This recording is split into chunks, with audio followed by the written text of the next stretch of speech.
The thing about Michelangelo is he's the original famous artist. He's extremely famous today. He was extremely famous in his own lifetime. He was the first celebrity artist.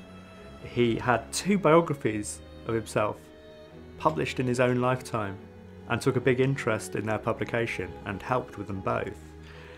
And he was regarded as, you know, a godlike figure, having helped to bring the Renaissance to its absolute peak.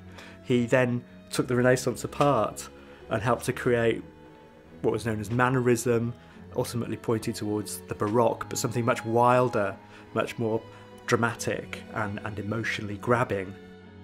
If you think that he did works like the Porta Pia, which is a huge city gate which had function, if you think that he did the Dome of St. Peter's, the first church of Christendom, on a building that had stood there 1,500 years, he must have been thinking of posterity. Michelangelo's relevance to art today comes in several parts. I mean, one thing he did was a conceptual work which was creating a completely new idea of what an artist could be as sort of the great intellectual spirit of the age, not just a person who makes good pictures or carves good sculptures. So that's an idea of the artist which has carried on and I think has been pretty influential in the 20th century and even in the 21st. I mean, he's like Picasso, he just carries on decade after decade, renewing himself.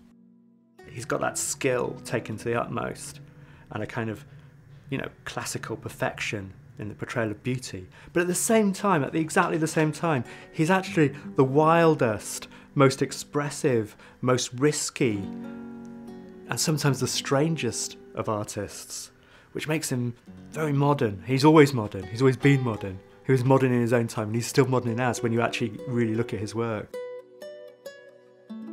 He's continued to be on the agenda of art, more or less from the moment he started, certainly from the moment people saw the Pietà in around 1500.